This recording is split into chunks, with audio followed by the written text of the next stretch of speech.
Hi everyone, my name is Phil.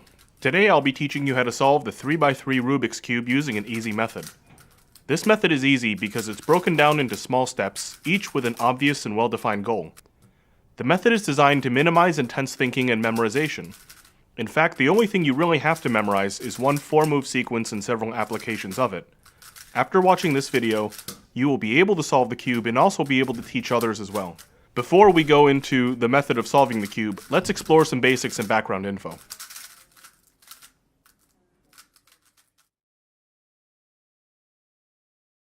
This is a 3x3 cube. For the purposes of our tutorial, there are two ways to visualize this puzzle. First is side by side. This cube has 6 sides, each with a different color. The centers of these sides act as swivels, and these stay put relative to each other. For example, no matter how much I mix up the cube, the yellow side will always be opposite of the white side. Secondly, you can think of the cube as layers. You can think of layers like stories in a building. Each layer sits on top of one another, except for, of course, the bottom layer. Here, the terms we will use to describe the layers goes as follows. The first layer is on the bottom, and the last layer is on the top. The middle one is what we call the second layer. The basis for our solving method is to visualize the cube as a puzzle with 3 layers. Now let's take the cube apart and check out the components of the puzzle. You'll notice that there are 3 different types of pieces on the cube. The first type of piece is called the centerpiece. Each centerpiece holds 1 sticker. There are 6 centers in total. Because the centers don't move relative to each other, the color of the center will ultimately decide the color of each face. For example, if the side has a red center, the entire side should be red when the cube is solved. The second type of piece is an edge, which holds 2 stickers. An edge is a type of piece that fits in between 2 centers. For example, this blue and red edge fits between the blue and red centers. The third type of piece is a corner, which has 3 stickers. This corner is red, white, and blue, and fits between the red, white, and blue centerpieces. Each piece is unique on the cube. There will only be 1 white center, 1 green-orange edge, and 1 red, white, and blue corner. Along these lines, there will be certain pieces that do not exist. For example, there will never be a green-blue edge, as the center pieces are opposite. That's about it for background information. Now let's talk about how the cube moves. Each side can be rotated clockwise or counterclockwise. You can make a single or even a double turn. These moves on a cube can be denoted with cube notation, which begins with associating each side of the cube with a letter. The letters we use here are R, L, U, D, F, and B. R stands for right, L stands for left, U for up, D for down, F for front, and B for back. In this tutorial, we'll only be using R, L, U, and F. A plain letter means a clockwise turn of that face with respect to that face, as if you were looking directly at it. For example, a U would instruct us to turn the upper side clockwise once. A letter followed by a prime symbol means a counterclockwise turn. So a U prime would instruct us to turn the upper side counterclockwise once. If you did a U and then a U prime, the cube would return to its original state because the U prime undoes the U. Double turns are notated with a 2 following the letter. So, an R2 denotes a double turn on the right face, and doing another R2 returns the cube to its original state. Direction does not matter so much here, as turning a side clockwise twice is the same as turning it counterclockwise twice. Let's try a notation exercise. For this exercise, try doing the following moves. R, U, R prime, U prime. In plain English, this string of moves instructs us to move the right face once clockwise, then move the upper face once clockwise. After that, move the right face once counterclockwise. To finish, move the upper face once counterclockwise. If you did this correctly on a solved cube, 2/3 of your top face should still be the same color. Repeating the string of moves 5 more times, 6 times in total, returns the cube to its original state. There are a lot more types of turns and notations, but the ones mentioned in this section of the video are the ones that will be used to teach the method. At this point, we know how the puzzle works, its basic rules, and how to turn. Now let's take a look at the method and then apply our knowledge to solve the cube. For simplicity, we will break this step down into two separate substeps. The first one is called Daisy, and the second one finishes up the cross for good. We call the first step Daisy because daisies have yellow centers and white petals. The goal of this step is to gather edges with white stickers around the yellow center. For our purposes, the edges with white stickers will be called the white edges. This should take only 1 to 3 moves for each sticker, and it is completely intuitive. We feel the best way to teach this is by example, so here's an example of how to solve the daisy. So to make things easier and more visible, we recommend starting our solve by putting the yellow center on top. We will try to build our white edges around it one by one. Here, one of the white edges, the one in the back, is already solved. That means there are only 3 we have to do ourselves. From this view, we are able to see 3 white edges. Here, here, and here. This one here on the left is only 1 move from being solved. So solving it is very straightforward. Generally, our goal is to go for the easiest ones first. White edges are usually easy if they're sitting in this position or this position. They can be solved using only 1 move. The second sticker we can do here is this one. This one is not in our desired spot, but if we turn the front side this way, it is 1 move away from being solved. This one was solved in only 2 moves, and you can actually think of it as an extension of the first case you had. The first move transferred this white sticker over here, which turns it into the first case we encountered. At this point, you will know how to solve this piece. Now it's time for the third edge. We have no more white stickers right in front of us, but we can spin the cube in our hands to try to find one. Here it is. It's sitting near the bottom of the cube. This one's a little trickier and requires more moves to solve, but we can definitely do it. The first step is to turn the top so that the empty space where you want the edge to go is on top of the edge you're looking at. Now the second thing to do is to move this sticker or this edge piece to either this position or this position. We can do that by rotating the front. You can move it this way, or you can move it that way. Let's choose to move it this way. At this point, this case is really similar to the first one we solved, which was transferring the edge piece directly up. However, this is made a little more complicated because this piece is already white and we do not want to kick it out of its position. So in order to get past this issue, what we'll do is we'll move this empty spot to where you want to put the edge. And then you can see this is exactly the same as the first edge we solved. We just do 1 move and we get it in. At this point, your daisy should all be solved. Let's do another example of the daisy. Here, as you can see, in this case, we got lucky again, which can happen pretty often in this step. This piece is already adjacent to the yellow center. From this position, we can see the 3 white edges we want to solve. This one, and this one. Now the piece here can be solved with 1 move, which is exactly what we've been doing in the previous example. What we'll focus on next is this piece over here. To solve pieces like this, turn the front face, which gives us a very familiar setup. From here, all we need to do is make 1 move to finish it off. The last piece is also 1 move off, so we'll do that to complete the daisy. Here's one situation you may encounter while solving the daisy. This white-red edge is all the way at the bottom, which is on the opposite side of the yellow center. To solve this, simply turn this side twice to get the piece into place. Here's one last situation you may run into while solving the daisy. You have the pieces solved, but there is something remaining, like this white-red edge over here. Here you can try to solve it using that familiar technique, but you may notice that it kicks out this edge which is already solved.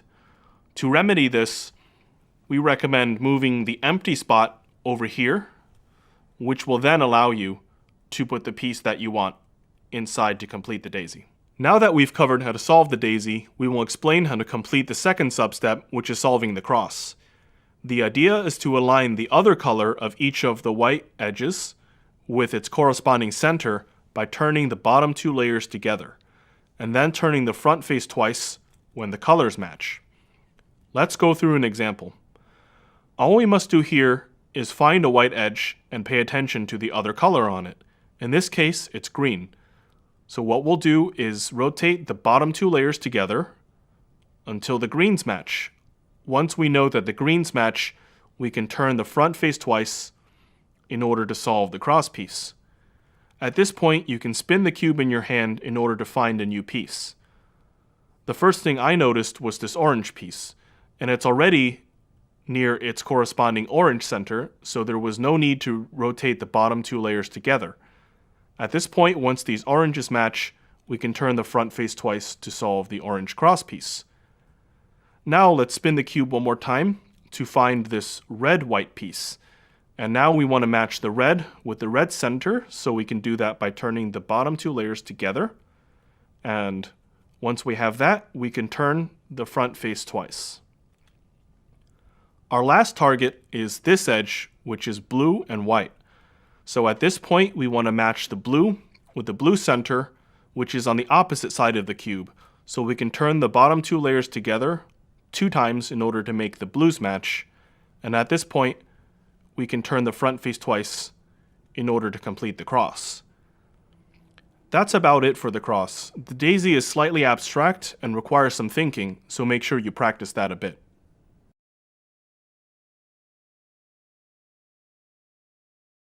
At this point, you should be able to solve the white cross on your cube.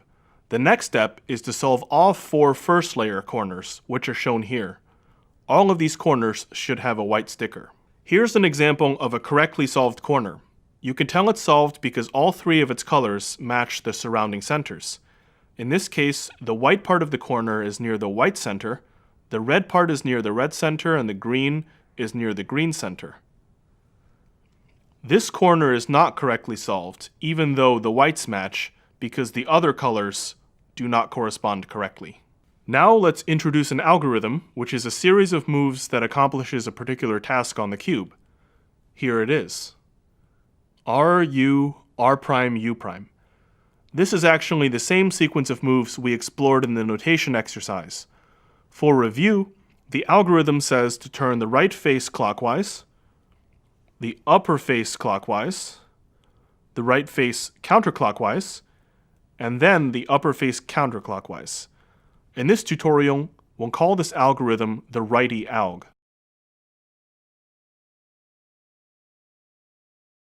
The righty alg has many uses. In this step, we'll be using it to solve the first layer corners.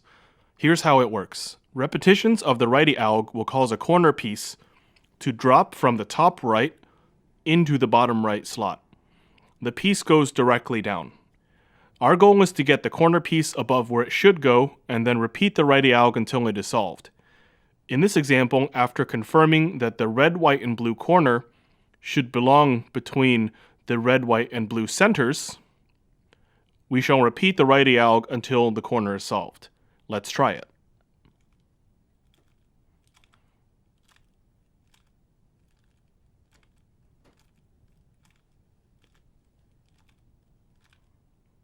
And here you can see that after 3 repetitions, the corner is solved. Now let's do a full example. To begin, make sure that your white cross is facing downward. The white side should be facing down throughout the entire duration of this step. Here in this example, we already have a corner solved in the back, which is pretty lucky. Our first step is to look on the top layer and find a corner with a white sticker. We have one here, and it's white, orange, and blue. Now we check to see if the corner is on top of where it should go. In this case, it is. If this corner was solved over here, it would match white, blue, orange, white, blue, orange. So once we confirm that this corner should go directly down, we repeat the righty alg until the corner is solved. Make sure you check in between repetitions to see if the corner is solved. If you overdo it, you might have to do more in order to solve the corner. In this case, it took 3 repetitions to solve the corner. Now let's check the top layer to find another corner with a white sticker. There's one right here, and it's white, red, and green. Unfortunately, it's not on top of where it should go. So we have to rotate the bottom two layers together in order to put it on top of where it should go. This is very similar to when we were solving the cross. So let's do it. No. Yes. So at this point, after rotating the bottom two layers together twice, we have this in position now. White, red, green goes down into the white, red, green spot. Once we confirm this, we can repeat the righty alg until the corner piece is solved.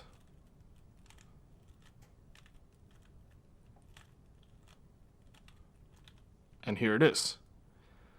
The last corner is white, green, and orange, and it belongs directly down in this position. So it's already set up for repetitions of the righty alg. There's no need to position it with turning the bottom two layers together. So once this is set up, we can repeat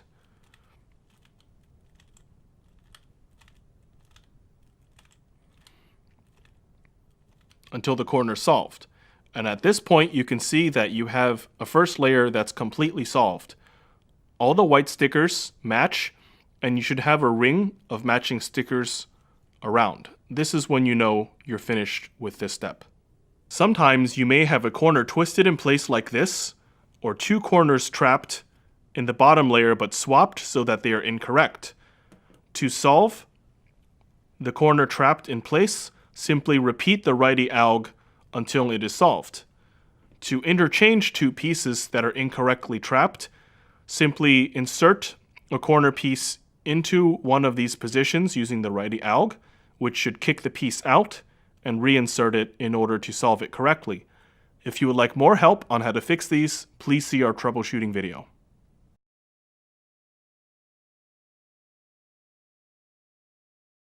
Once the first layer corners are done, it's time to move on to the 4 second layer edges. The 4 edges we're interested in solving include the red-blue, the red-green, green-orange, and orange-blue. None of these edges should have a yellow sticker. In this step, we'll also make use of the lefty version of the righty alg, which is this. L prime, U prime, L, U. This algorithm says to turn the left face counterclockwise, the upper face counterclockwise, the left face clockwise, and then the upper face clockwise. Remember that an L move instructs us to turn the left face clockwise as if we were looking directly at it. Here is the L move one more time for clarity. Let's call the alg we just did the lefty alg.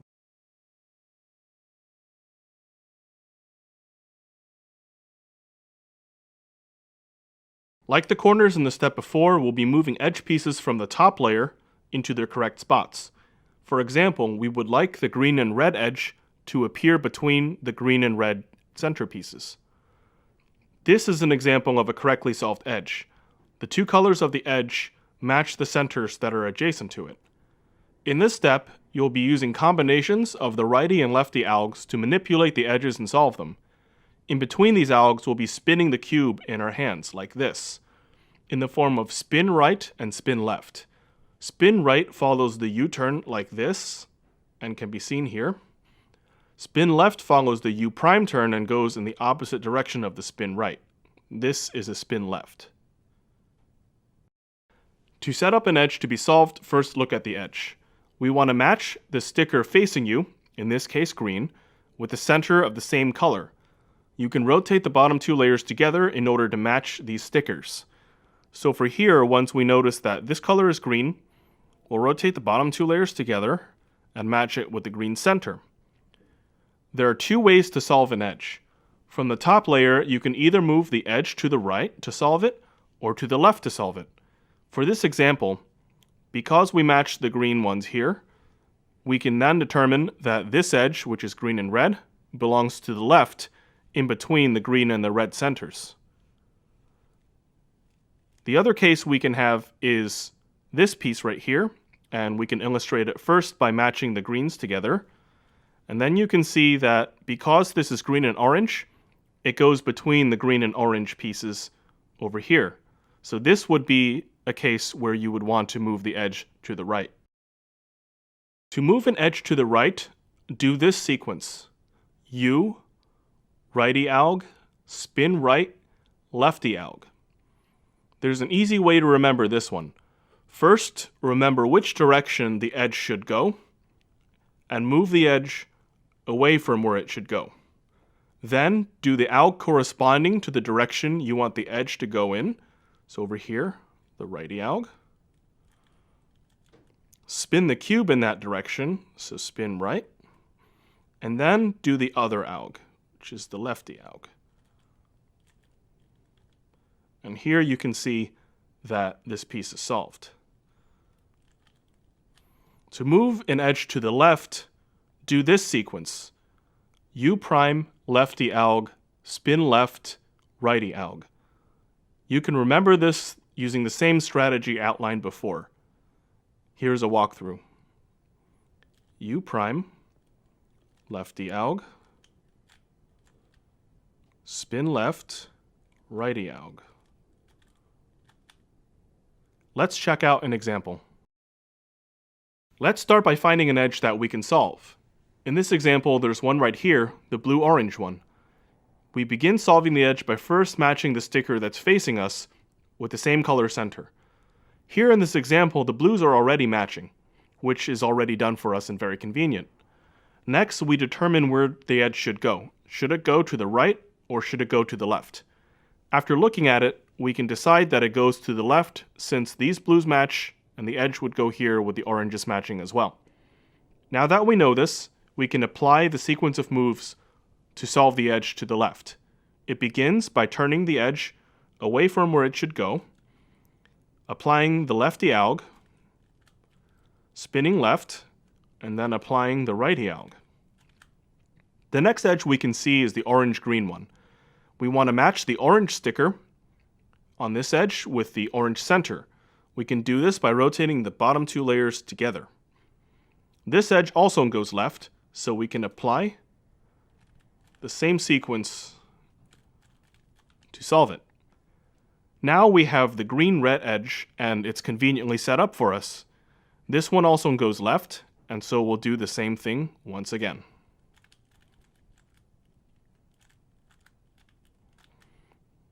The fourth and last edge is the red-blue one. We'll move the bottom two layers together to match the blue on the edge with the blue center. This time the edge moves to the right.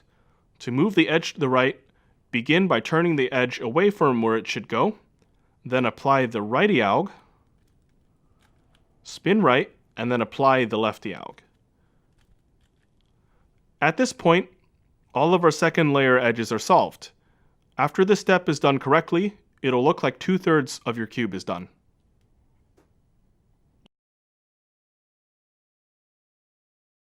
It's time to work on the last layer.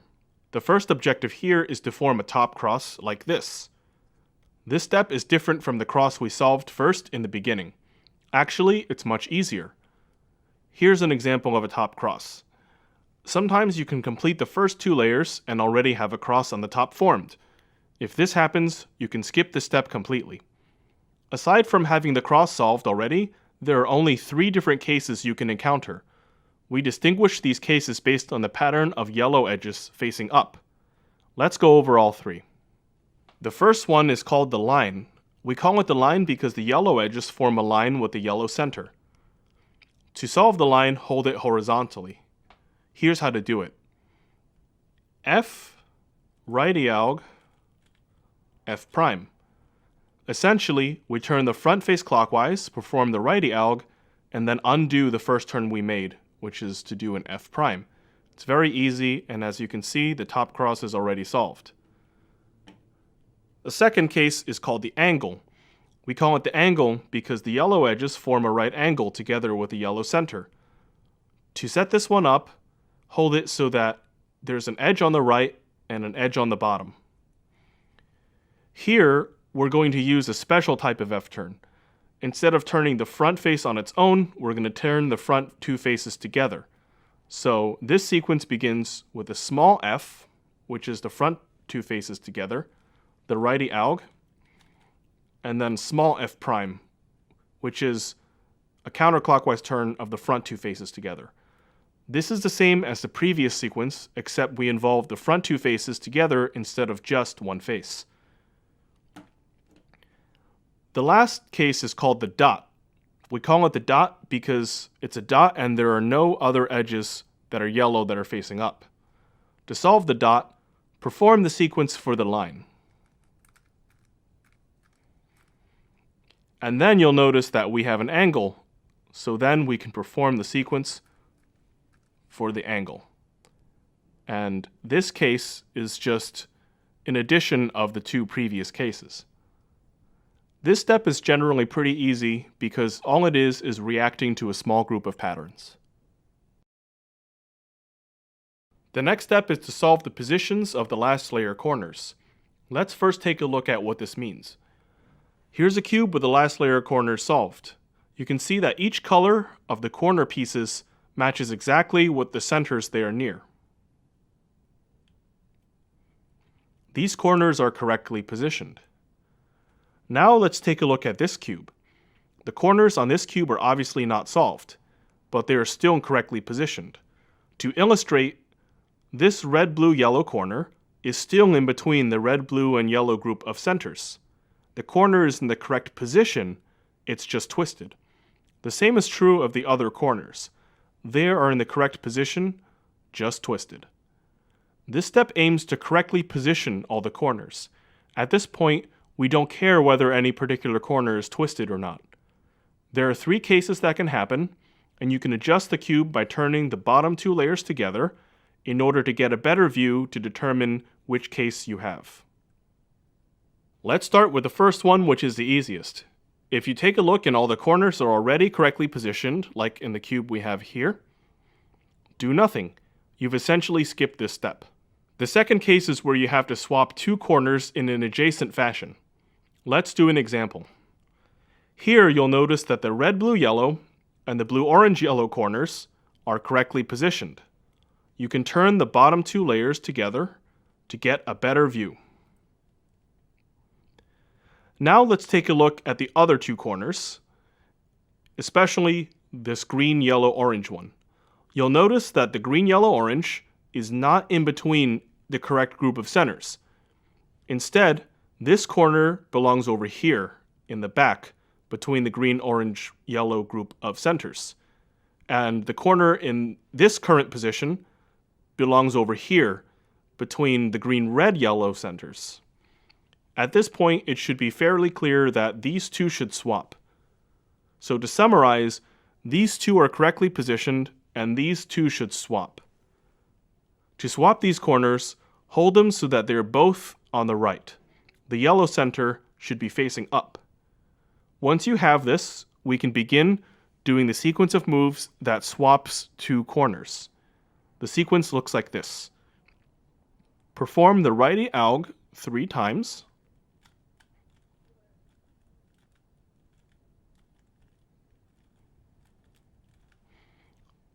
Then spin right, and then perform the lefty alg 3 times.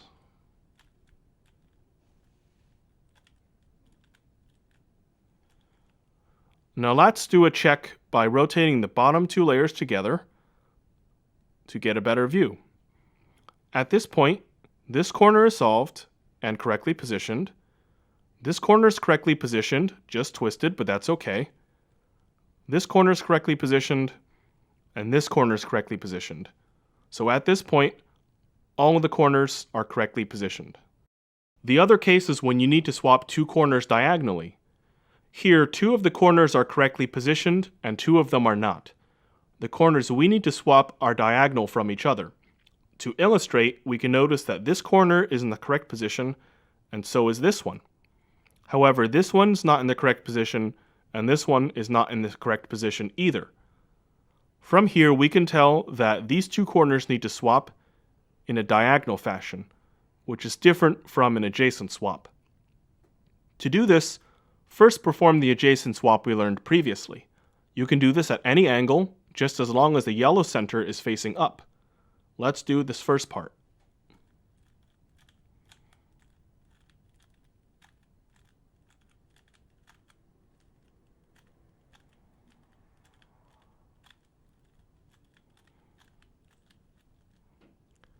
After this, you'll always encounter an adjacent swap. Over here, you can tell that these two corners are correctly positioned, and these two are not. So this is an adjacent swap, and we already know how to do this.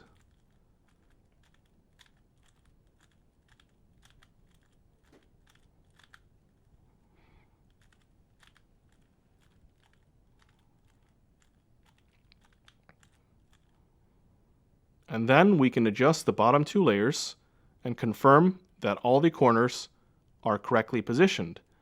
Essentially, to do a diagonal swap, we do two adjacent swaps to create a diagonal swap. Now that all the last layer corners are correctly positioned, it's time to twist them so that all the yellow stickers are facing in the same direction, which is up. So essentially, you're going from this to this, where all the yellow corners are facing up. Let's try two examples. In this example, we have four corners that need to be twisted. To begin twisting them, we'll first flip the cube upside down so that the white side is facing up. In effect, the corners we need to twist are now in the bottom layer. To begin, first find a corner that needs to be twisted in the bottom layer and spin the cube in your hand so that it's on the bottom right. Here, this is not an issue because all four corners need some form of twisting. After that's complete, repeat the righty alg until the corner is correctly twisted. You can tell if a corner is correctly twisted if the yellow sticker on it is facing down. Let's try it on this corner.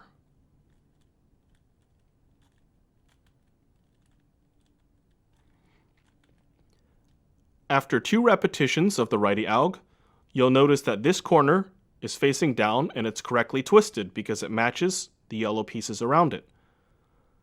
Afterwards, turn the bottom layer so that another corner that needs to be twisted is loaded into the bottom right spot. Then repeat the righty alg until the corner is correctly twisted.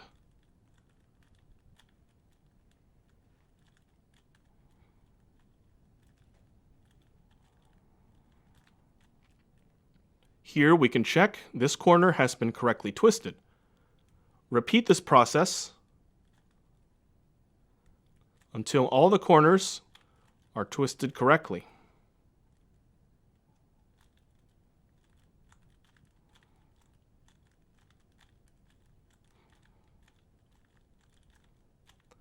This step ends when all the corners are twisted and the cube is turned right side up again. In this example, we'll need to only twist two corners, as two corners are already twisted correctly. To begin, flip the cube upside down. Next, confirm that the corner that you need to twist first is on the bottom right. Repeat the righty alg until the corner is correctly twisted. Here, because these two corners were already correctly twisted, we can skip them and load this one into the correct spot by doing a double turn on the bottom layer. Once this is loaded into the correct spot, we can repeat the righty alg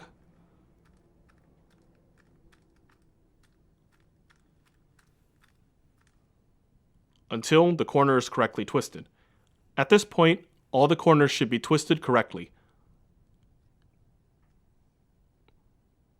As a note, sometimes all the corners will be twisted correctly after positioning them.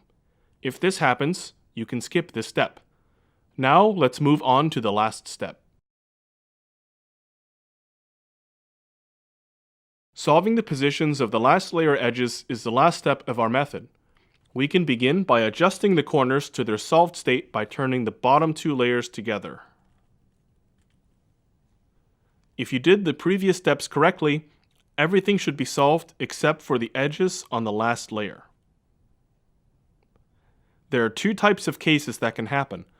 One type is when there is one edge solved correctly, and the other type is where there are no edges solved correctly.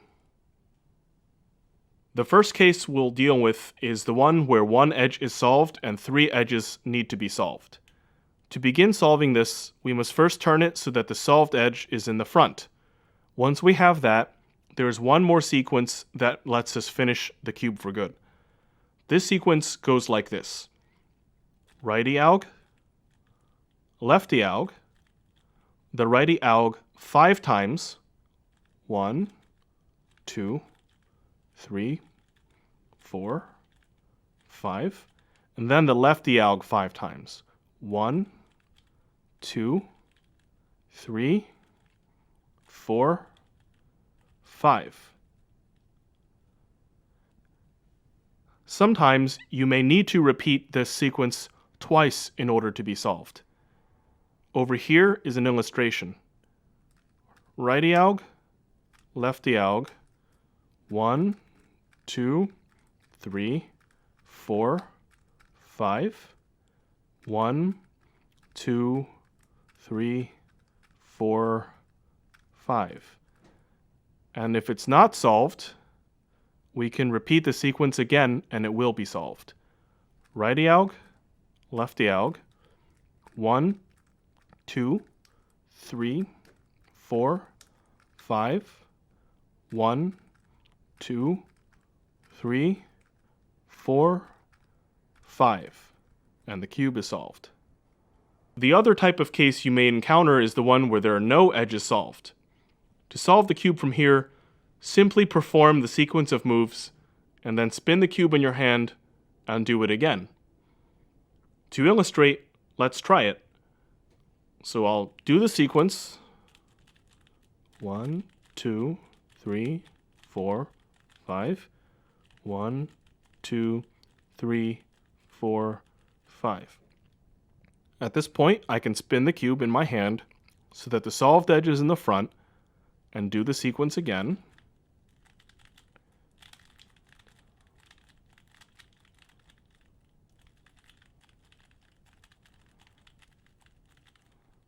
And the cube should be solved.